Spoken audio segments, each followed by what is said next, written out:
दोस्तों नमस्कार। मल्टीप्लायर का काम शुरू करने से पहले मैंने एक किताब पढ़ी थी। 2013 साल था और किताब पब्लिश हुई थी 2010 साल में, जिसमें लिखा था कि हर साल 5000 प्रजातियां नष्ट हो रही है। एक प्रजाति नष्ट होना मतलब उस प्रजाति के जो सैकड़ों या शायद हजारों या शायद लाखों या करोड़ों जीव जो पृथ्वी पर है, वो विपरीत परिस्थितियों के कारण, ग्लोबल वार्मिंग या पर्यावरण बदल जो हो रहा है उसके कारण उनकी संख्या घटते घटते घटते गई, कम हो गई और अब वो नष्ट हो गए, विलुप्त हो गए। ऐसे हर साल 5000 प्रजातियां नष्ट हो रही है, विलुप्त हो रही है। ऐसा मैंने उस किताब में जैसे पढ़ा तब मैं बहुत शौक में चला गया। मैं वो किताब उस लाइन के आगे पढ़ ही नहीं पाया। अगला एक दिन 2 दिन में बहुत ज़्यादा दुखी अवस्था में था। और जैसे इसके पीछे के कारण समझते गए तो उसमें एक बहुत बड़ा कारण रासायनिक खाद और दवाइयाँ जो खेतों में छिड़की जाती है वो ज़मीन में तो पहुंच जाती है, अनाज के माध्यम से हमारे अंदर भी पहुंच जाती है, कैंसर पैदा कर देती है, लेकिन साथ में वो ज़मीन, हवा, जल सभी तरफ पहुंचकर वो विषैली दवाइयाँ पूरा माहौल विषैला बना देती है। ये पानी पीने वाले ये जो बाकी जीव जंतु और पंछी है उनके अंदर वो जहर पहुंच जाता है और ये तमाम प्रजातियां धीरे धीरे नष्ट होती जाती है। और जब इधर से किसानों की आत्महत्या भी बढ़ गई है क्योंकि खेती अब नुकसान का व्यवसाय बन चुकी है, तो जब मल्टीप्लायर का एक परमानेंट इलाज मेरे सामने आया तो मैंने तुरंत इसे अपना लिया। उसके रिजल्ट देख लिए, उसका परीक्षण कर लिया और इसे मैंने तुरंत अपना लिया। क्योंकि आज दोस्तों हालत ये जो है, जब हम आज 2020 साल में जब बात कर रहे हैं तो प्रजातियां नष्ट होने का वेग, स्पीड कई गुना बढ़ चुका है। 10 साल पहले 5000 प्रजातियां नष्ट हो रही थी साल में, अब 1 लाख प्रजातियां नष्ट हो रही है हर साल। ये बहुत भयावह है, 20 गुना रेट बढ़ चुका है। बहुत ही चिंताजनक बात, बहुत ही चिंताजनक बात है ये। क्यों? क्योंकि ये पूरी जो दुनिया है, ये पूरी जो जीव सृष्टि है, सारे तमाम जीव एक दूसरे के ऊपर निर्भर करते हैं। आज मधुमक्खी अगर निकल जाती है तो मानव जाति अगले 4 साल के अंदर विलुप्त हो जाएगी, क्योंकि हमको खाना कहाँ से मिलेगा। दोस्तों ये बहुत चिंताजनक विषय है। इधर से अगर दूसरा परिणाम देखा जाए तो भारत की 30% जमीन जो है अब बंजर होकर, बंजर होने से भी आगे निकल चुकी है, उसका मरुस्थल बन रहा है, यानी रेगिस्तान बनने की तरफ है। मतलब वो फिर कभी भी उपजाऊ नहीं बन पाएगी। लेकिन इस हालात में मल्टीप्लायर एक ऐसी चीज है कि जो बंजर जमीन में भी वापस उत्पादन शुरू कर देती है। अब वक्त है कि 30% जमीन को हम बचाएं, तुरंत बचाएं, नहीं तो हमारी अन्न सुरक्षा खतरे में आ सकती है। तो दोस्तों ऐसी कई सारी चीजें हैं। पर्यावरण बदलाव का संकट तो बहुत ही ज़्यादा गहरा है। कोरोना से भी आज 50-100 गुना अगर बड़ा संकट कुछ होगा तो वो पर्यावरण बदलाव का संकट है, ग्लोबल वार्मिंग का संकट है। ये जो जागतिक तापमान बढ़ हो रही है, ये हमारे पूरे जीवन को आज नष्ट करने के कगार पर है। दोस्तों वैज्ञानिक जो है बहुत ज़्यादा डरे हुए हैं, क्योंकि हम कई सारे टिपिंग पॉइंट्स क्रॉस करते जा रहे हैं। मतलब वापस आने के रास्ते हमारे बंद होते जा रहे हैं, हम खुद बंद करते जा रहे हैं। ये जो विकास के नाम पे जो विनाश चालू है, ये हमारी अगली पीढ़ी का पूरा जीवन खराब कर रहा है। अगले 3 साल में अगर बड़े बदलाव नहीं किए तो आने वाले 20 से 30 साल के अंदर मनुष्य जाति इस पृथ्वी पर से विलुप्त हो जाएगी, ऐसा आज बड़े बड़े वैज्ञानिक कह रहे हैं।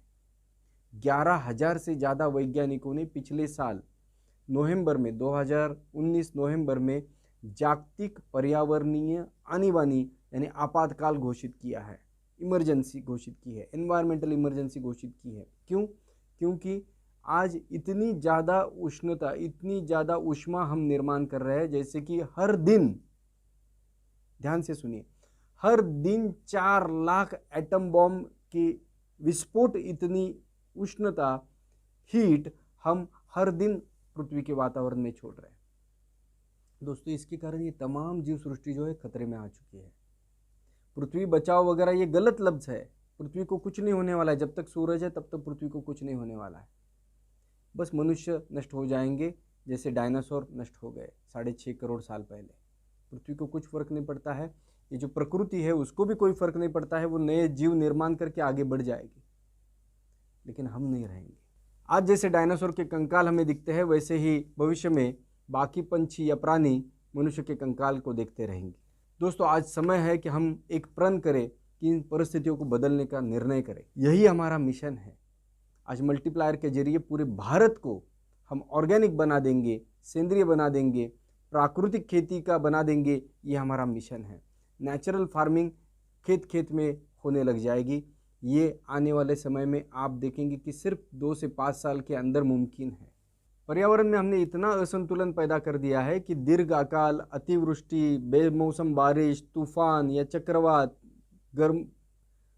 गर्मी की लहरें, ओले गिरना, बादलों का फटना, महाप्रलय, बाढ़, ऐसी इतनी सारी विपदाएं आने लग गई है और वो बढ़ती जा रही है कि उनकी संख्या भी बढ़ रही है और उनकी तीव्रता भी बढ़ रही है ना।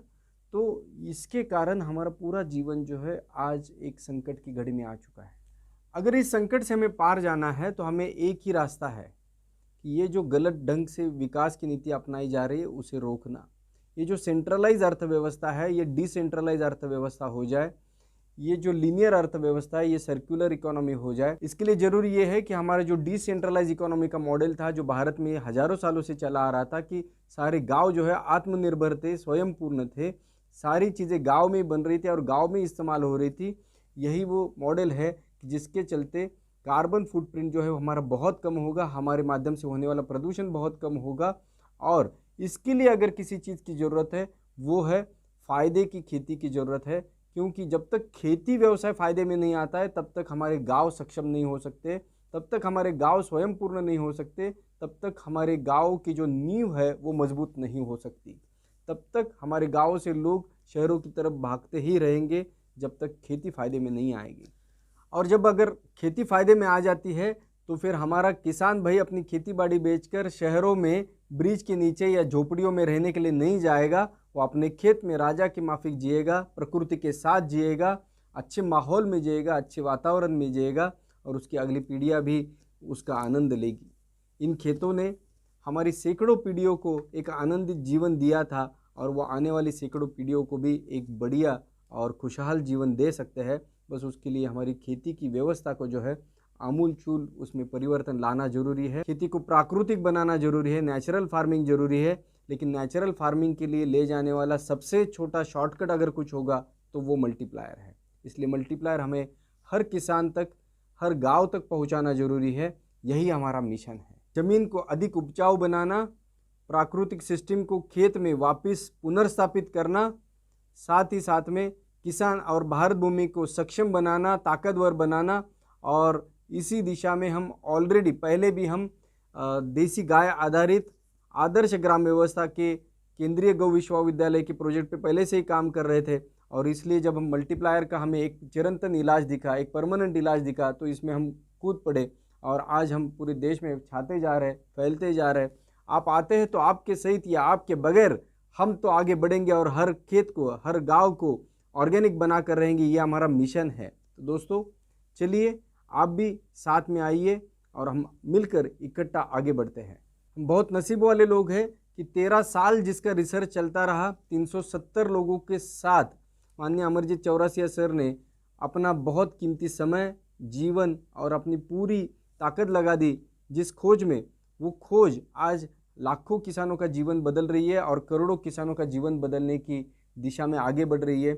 बस हमें उस परचम को लेकर आगे बढ़ना है, उस मिशन को लेकर आगे बढ़ना है। अब इस अनूठी खोज को बस हमें किसानों तक पहुंचाना है। देखिए, आज तक किसानों को लूटा गया है। आज किसानों को प्रोडक्ट देने वाली कंपनियां बहुत बड़ी हो गई, लेकिन किसान और बद से बदतर हालत में चला गया, आत्महत्या की कगार तक चला गया। खेत बंजर हो गए, खेत की ज़मीन जो है वो ख़राब हो गई, मिट्टी जो है ख़राब हो गई और बंजर होकर अब रेगिस्तान होने की तरफ जा रही है। मतलब इतनी ज़्यादा ख़राब हो गई। लेकिन अब ये किसानों का खर्चा जो बढ़ता गया और खेतों की उपजाऊ क्षमता जो कम होती गई, इस एक चक्रव्यूह से किसानों को बाहर निकालना है। ये खाद और दवाइयों का चक्रव्यूह जो है किसानों को आज बर्बाद करता चला जा रहा है। इससे किसानों को मुक्त किया जा सकता है। ये आज मल्टीप्लायर ने सब तरफ प्रूव कर दिया है, साबित कर दिया है। तो दोस्तों हमें हर गांव, हर तहसील तक पहुंचना है, हर किसान तक पहुंचना है, हर खेत तक पहुंचना है। यही हमारा मिशन है। ये काम करके आप आने वाली पीढ़ियों के महान हीरो बन जाएंगे या फिर अगली और आखिरी पीढ़ी के सबसे बड़े विलन बन जाएंगे। दोस्तों चलिए हाथ में हाथ थमाकर एक नया इतिहास रचाते हैं। ऑर्गेनिक भारत का मिशन जो है इसे कामयाब बनाते हैं। जय हिंद, जय भारत, जय वसुंधरा। धन्यवाद।